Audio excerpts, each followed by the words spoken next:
Hello, galactic travelers. I am here with a mini galactic origins reading for a client I'm going to call by her initials, EA. I just want to go over what this reading looks like, taking out the astrology lingo, because I'm getting a lot of clients who are not focused on astrology and are very confused by its language. So this is going to be basic. It's going to be short and sweet. It'll be brief to go over what I cover in this reading. If you would like to find more information about the Galactic Origins reading, you can go on my website at dlkevolve.com. So the Galactic Origins reading is going to go over the basics. I'm sorry, you hear my puppy. Come here, pup. This is Clyde. Let's say hi. Hi. Got a new puppy. Hi. Okay. Well, this reading will go over several different categories, not just your galactic origins or history. It will touch on that, obviously, but it'll also cover some important healing aspects, like some chakras that still need work, some areas of healing to focus on, like womb healing or inner child. So let's get started digging into the basics here of EA's reading. So when I tapped into the healing that she came to work on, karmically speaking, she came to do a lot of bloodline clearing and healing, and a lot of past life from other planets healing. So she is healing individual karma from these past lives outside of Earth. Some other things she's working on still based around this lifetime is religious programming from her ancestors and her bloodline, and some womb healing and sacral healing. Also, when we tap into how many lives she's had on Earth in 3D form or the higher etheric states, I got that she had few in both forms, and most of her lives were galactic past lives outside of 3D body in a more higher etheric state. She did have a significant connection to Atlantis and her Palladian starseed lifetime or lifetimes, specifically with some karmic involvement with her placement to Saturn, and some important connections that really resonated with her and brought tears of joy due to this connection that she has felt her whole life and did not want to speak about it because she just thought it would sound crazy. She has a really deep connection to specifically the Essenes, and she had Celtic lives as well, really connected to this energy. And I was getting that she walked the earth during the days of Jesus and was here to hear his real message. She was one of the people who witnessed his truth before it was distorted by religion. So she then further incarnated into other lives where she carried that truth and faced a lot of challenges, even death, because of her higher truth, and that really resonated with her. And then we tapped into her first separation from source, and I often believe that this shows up even before a lot of what you see in the planetary placements. I think it shows up even before that. So I dig deep into what I'm getting before Pluto, because in galactic astrology, often Pluto is your origin, but I often sense something before the origin.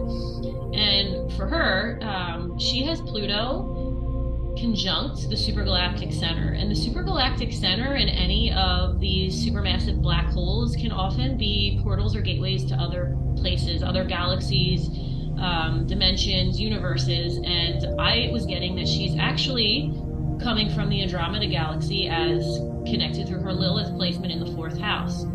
I was explaining to her that the Andromeda Galaxy is known as the female to our male Milky Way galaxy. It's very fluid, flowing. In some of the channel texts and in some of the clients I've spoken with who can verify this feeling, and they've had dreams, and I've had dreams also of this, where it's like you're walking on a sidewalk that's changing and an environment around you that's changing, and like animals are morphing in front of your face, and it's not stable and solid like what we know here on Earth. So she's coming in with this really feminine, fluid, unified energy. But she wanted to come here to learn what it was like to live in the more masculine energy. And she wanted to also come to bring light in areas of darkness and to heal her bloodline. So her Lilith is in the 4th house, opposite the Andromeda Galaxy. And a lot of what she's facing in her life with her family and her ancestors is opposed to how she believes. So she really had to learn to ground into her own energy and who she was before she could successfully integrate this Andromeda energy into her life. She also, this isn't the first time that she, you see her traveling back to this galaxy. There are other significant placements in her chart that say she comes and goes back to this Andromeda Galaxy, and she's coming here with this warrior type of energy where she's on a spiritual mission. She's brave, she's bold, she's ambitious and driven to move forward with what she came to do here with her healing and spreading the light and coming to places where darker energies exist to be a balance for that.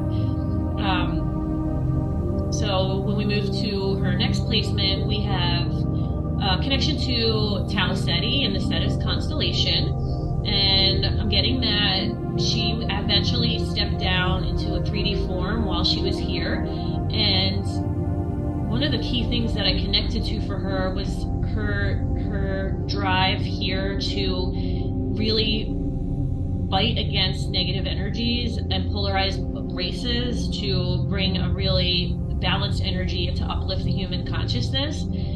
This is also conjunct her MC, so it is connected to her mission and a lot of the beings that she experiences in her life and experiences with darker energies, or family members, ancestors sending her negative energies. She's really here to balance that out with her loving, unified, accepting energy that she carries of peace for everybody. Then we move on to Saturn, and here we know we have a connection to karma, and the Saturn is conjunct the Pleiades, and we know that the Pleiades, they're an offshoot of the original Lyran races. They were carrying the feminine principle. However, a lot of the Pleiadians were doing some spiritual bypassing. They did not want to look at the darker aspects of their personality or their shadow side. They wanted to focus on the light, spread the light, focus the light, meditate, spread positive energy. They forgot to integrate that shadow and accept the darker side. So she spent some time there and was connected to that energy of spiritual bypassing. I was also tapping into her connection to Atlantis during this time. So I believe she came to Atlantis as a Palladian and was also kind of intervening with the development of the Earth human race here, evolving from a primate to a more advanced species, but also became over involved in her health and wanted to do too much to help Earth beings evolve, where she created a little bit of karma around this need, and then the humans were said to become codependent on these highly evolved extraterrestrial beings coming to help them. And then when these beings were sent to leave, humans were very lost. They felt abandoned, and it created some karma because it's like a mom who loves her child so much that she wants to do everything for him or her. We know that that's not always the best way to learn. We also see a connection to Orion, and I'm getting the sense that she has many incarnations on Orion.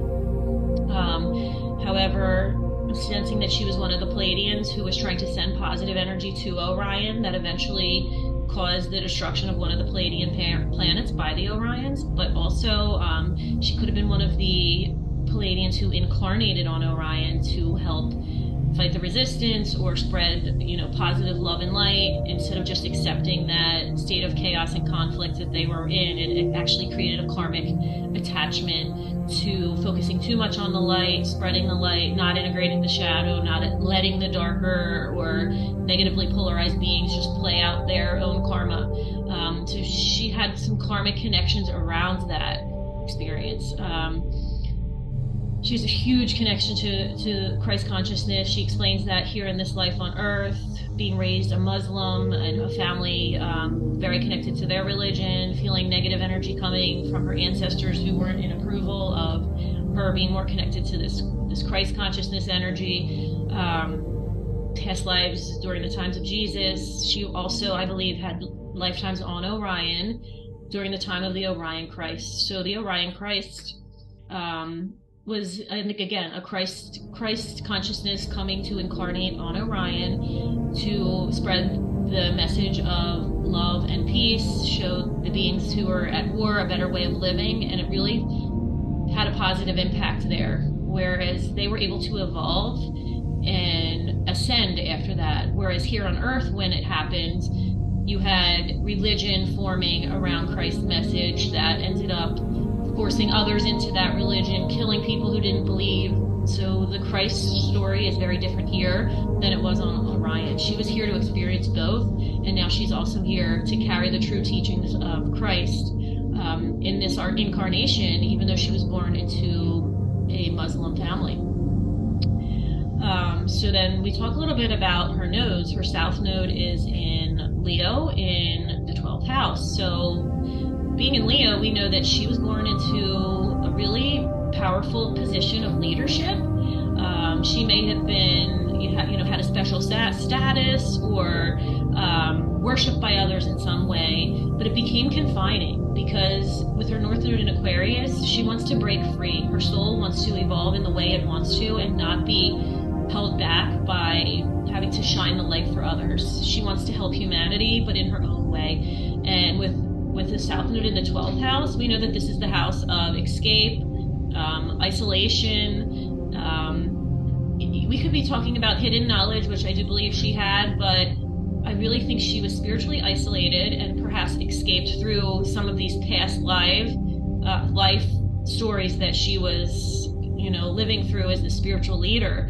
And now in the 6th house, she wants to get back to everyday life, be in touch with other humans, find ways to help people in practical ways through these spiritual practices, and be more in touch with her body, her workout routine, taking care of herself. The planetary ruler of her south node is the sun in the 7th house of Aquarius. So the 7th house, in this sense, I'm getting it's a relationship with an institution, a religious confine that was really holding her back from who she wanted to be. And with the sun in Aquarius, now during those past lifetimes, she may have tried to break free and was the black sheep or the rebel, but it just didn't work out. Now is her time to be the Aquarian, to help humanity for her, better humanity, follow her own spirit's higher mission and not take advice